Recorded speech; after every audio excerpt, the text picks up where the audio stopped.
for joining us at the end of the road in the northernmost town here on Vancouver Island.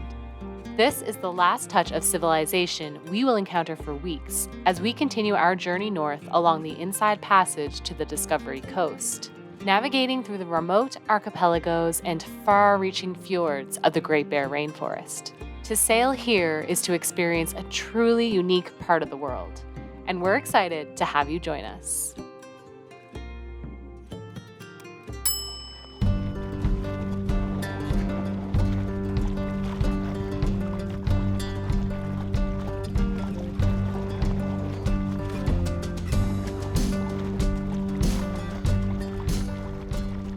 Been a beautiful little motor cruise out of the bay. We've seen so many sea otters, so I'm just sitting here with my zoom lens on trying to capture these little critters because they're so freaking cute.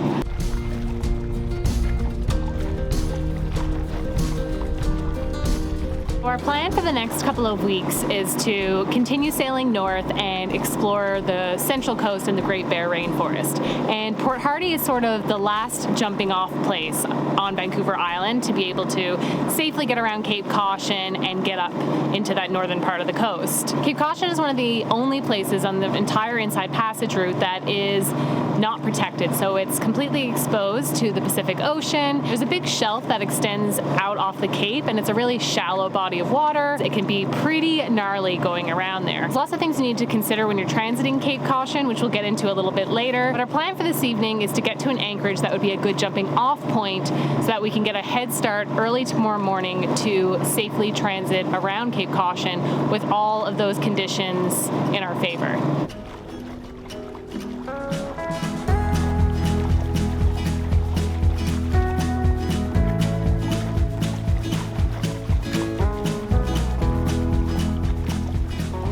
We're just looking at the ocean contours here, and it looks like a good place to maybe haul up a nice, delicious lingcod. So we're gonna maybe go for a little fish here for a little bit.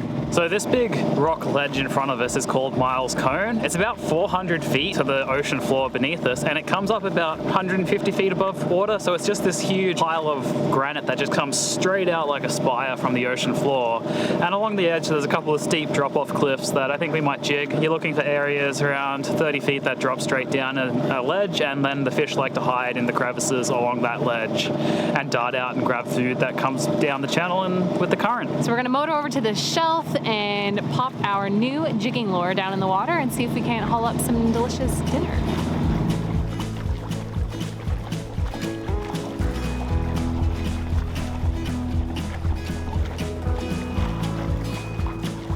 Just going to quickly do a couple of laps around the area we want to fish just to make sure that there's no hidden surprises that the charts haven't got on them. We'll check which way we're going to drift with the current so that we can fish off the leeward side of the boat as we drift along. That way our line won't be wrapped underneath the boat, and then we'll just have a good jig, see what we can pull up.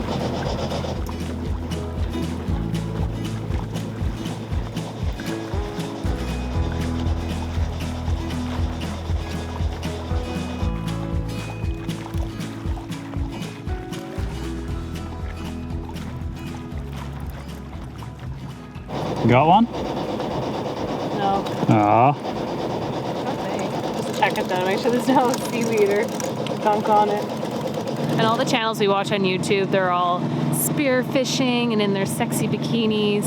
And we're out here just jigging away. We're just crossing Golitas Channel. Hardy Bay is behind us, and God's Pocket Marine Reserve area is right in front of us, this little archipelago of islands on the other side of Golitas Channel.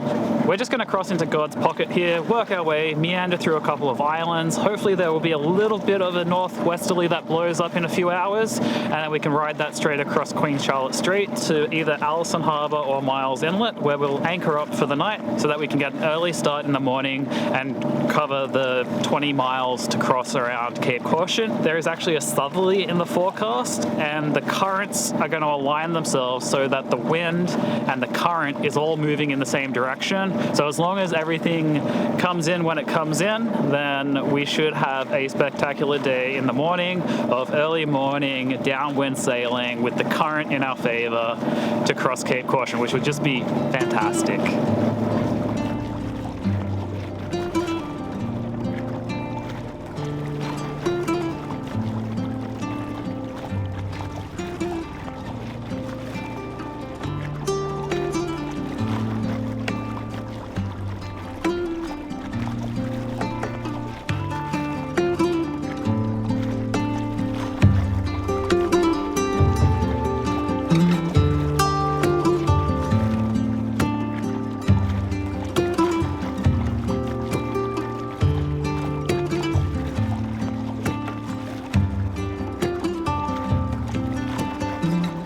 The world's longest coastline, lighthouses are a big part of Canada's identity, culture, and landscape, shining the light on dangerous coastlines, reefs, and shallow areas, guiding seafarers into safe harbor.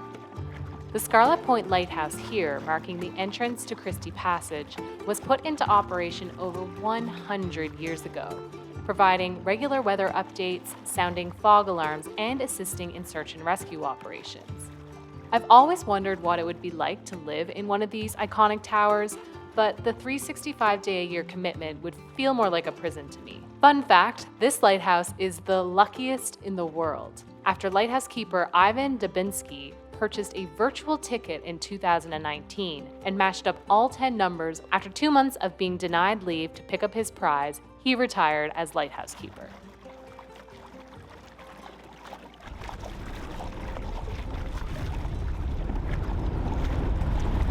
We just came out of Christie Passage, past the Scarlet Point Lighthouse, which is absolutely beautiful. I'm not going to go on a huge rant right now about how much I love lighthouses. We're out in Queen Charlotte Strait now. We were just passed by the Northern Sea Wolf, BC Ferry's large vessel that carries passengers from Prince Rupert all the way down here to Port Hardy. It is one beast of a ship, and it ripped by going with the current in the blink of an eye. And the wake that it left behind, you probably could have surfed it if you were into wakeboarding. It would be a great wakeboarding boat.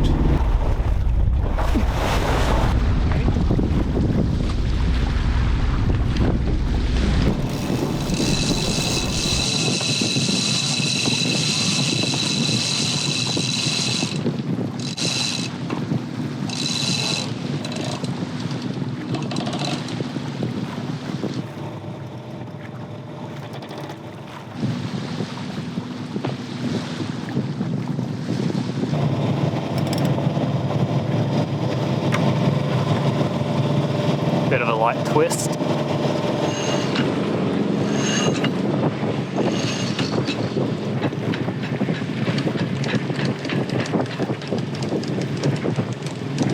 There isn't as much wind out here as we anticipated, so we'll just motor sail, and if it picks up, we can try to sail if it comes around, but if it doesn't, then we'll just motor sail all the way across 2 miles inlet. A pretty good course for it. Should take about 3 hours if we maintain our current speed. We're just going to sit back, enjoy the last of the afternoon sun. Looking forward to anchoring up in Miles Inlet tonight. I've heard it's a really beautiful little tucked away anchorage surrounded by old growth cedar. Should be really beautiful. And yeah, we can plan our departure for the morning to round Cape Caution and get up into the Central Coast.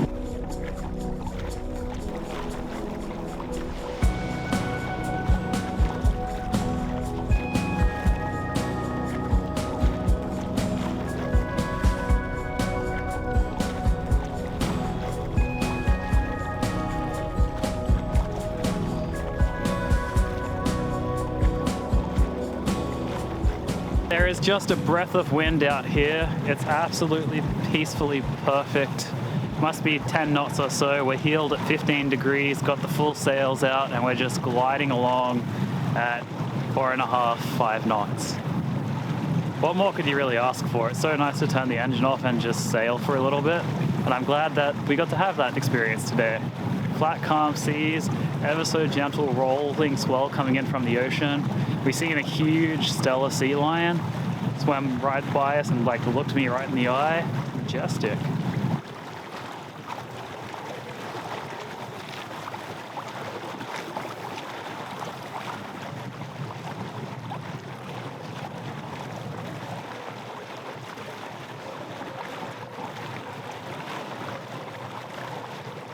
Gosh, this is such dreamy sailing right now. Actually, champagne sailing. Nice, calm seas. It's warm.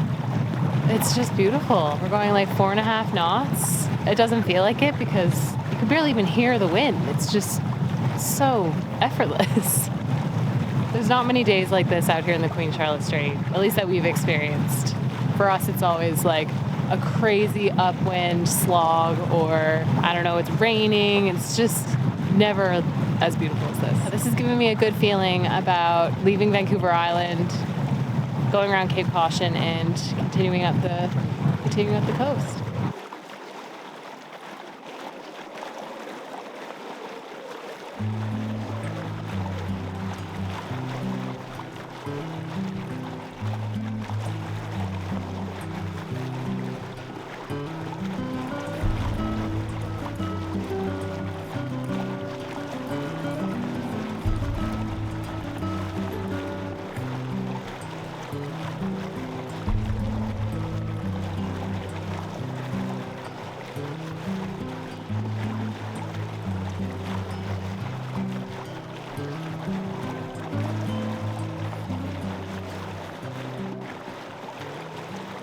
It's times like these when I actually feel like sailing is good for your health. It's just so peaceful and relaxing. I just felt my whole nervous system just calm, which is probably why people love it so much. It's more than just, an adrenaline rush when you're sailing in big weather or exploring places. It's more than that. There's something just naturally therapeutic about the act of sailing. Really glad that I found this sport. Hobby? Lifestyle? Yeah, really stoked about it.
We've got 8 miles across the strait here to Miles Inlet, where we're going to go put the anchor. It's pretty straightforward. There are quite a few little spires and rocks and things that come out of the ocean floor, which is pretty impressive because it's over 500 feet deep and they just kind of shoot straight up like little pillars.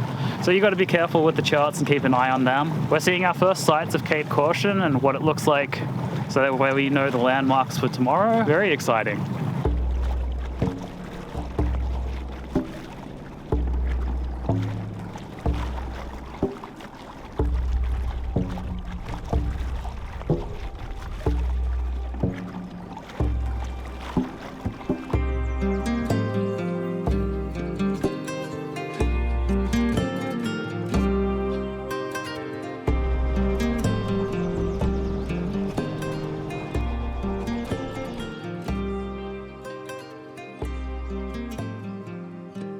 We're tucked away here in Miles Inlet, and my god, it might be one of the most beautiful anchorages I think we have ever been to.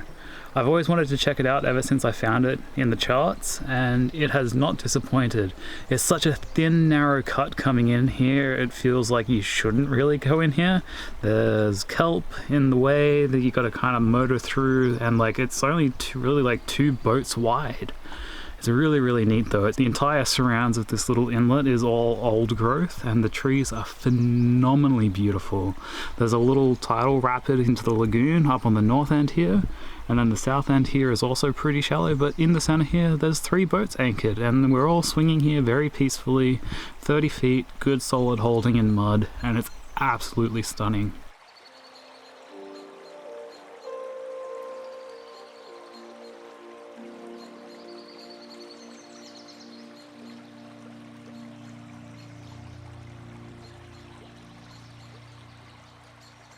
From here, we're going to get an early start tomorrow on the day. We're going to probably set our alarms for 6 in the morning, haul anchor for 6:30 and head out into the strait. That way we can start catching the southerly that'll hopefully turn up in the morning, and we can work our way around Cape Caution for slack around 10 a.m.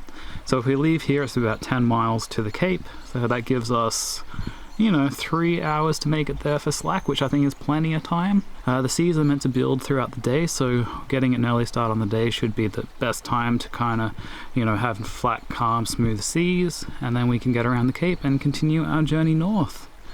I'm stoked. I don't know where we're going to end up tomorrow. It's a really exciting prospect, but man, am I buggered after that beautiful, gorgeous day sailing. Ugh. Probably just time to have dinner and go to bed, so we'll see you in the morning.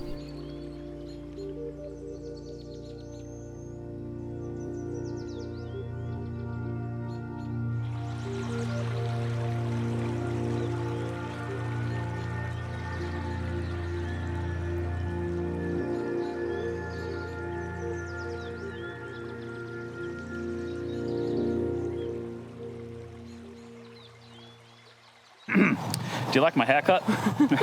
We're here at a family wedding. We wanted to take a quick second to ask you to vote for us as Best Emerging YouTube Channel at the International Cruises Awards. These awards are the biggest in the boating community. Winning something like this would be a game changer for us and supports us to keep doing what we love. So it would really mean so much if you could take a second to vote. All you have to do is click the link in the description below, click the thumbs up next to our profile, type in your email, and then click the box that says you're not a robot. The most important bit though is that they're going to send you an email where you have to confirm your vote. So make sure you check your email afterwards, click on the link that they send you, because otherwise it's all for naught. Oh, and if you write your vote number down in the comments below, we're going to have a little raffle prize giveaway thing when this all happens in a week or 2. Our friend Agat is going to donate a beautiful print of your choosing as the prize. Agat is a super talented local photographer. You might remember from a few episodes when she solo sailed with us across Queen Charlotte Strait. She has very generously agreed to donate a 24 by 36 inch print off her website. She does amazing coastal photography. Yeah, her art is so beautiful, and you actually get to choose which print you want from her gorgeous website, Agat Bernard Photography. So we're going to have that up as the prize. So get your vote number down in the comments. We're going to draw a winner and we're going to send that out to you. Thank you so much. We are super, super stoked. But we're going to be late for a wedding, so yeah. we've got to get going, and we'll see you next Wednesday. We got to run. The bus is coming. See y'all next week.